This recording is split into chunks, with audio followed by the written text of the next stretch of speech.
I like having conversations about getting clear on what's holding us back and figuring out why it's holding us back, how it got there, and how we can let go of it so that we're not held back anymore or as much.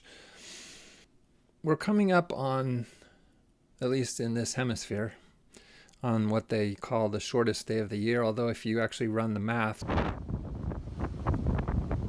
because of the way the earth is spinning or whatever,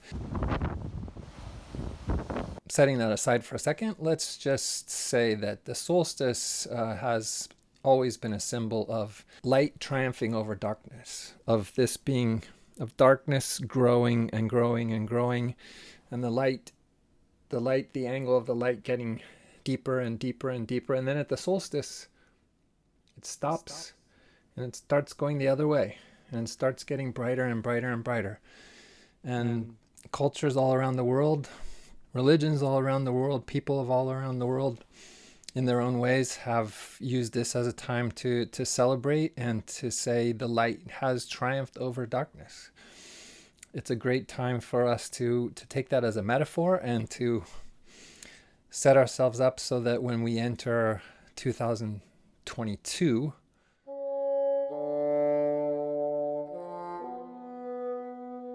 I know probably that number doesn't yet register for you either, we will enter it with more light.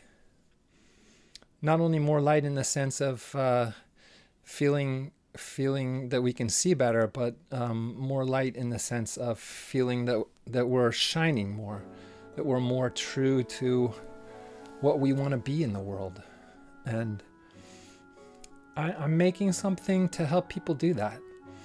And I want to invite you to come to just a little thing I'm putting together on the solstice to introduce it. And we'll have an actual course in January that's going to be a lot more robust if you're willing to do the work.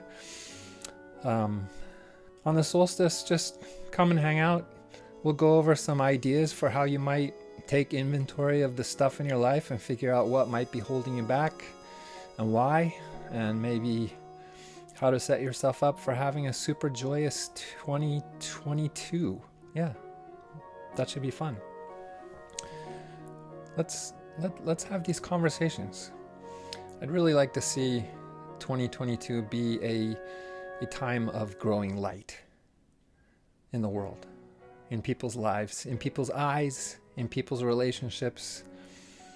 Yeah, careers would be good, but until we get our own hearts centered, until we get the stuff cleared out that's hindering us from who we really are, I'm not sure it's going to be that easy for us to sort our careers out. And there's also our relationships, which at some point are bigger than our careers. And the first relationship is the relationship with ourselves. Let's make this a bright,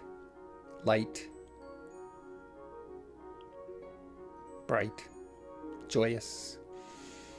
I don't know if you've used the word joy in connection with your life anytime in the past at least 2 years, if not 25 or 50.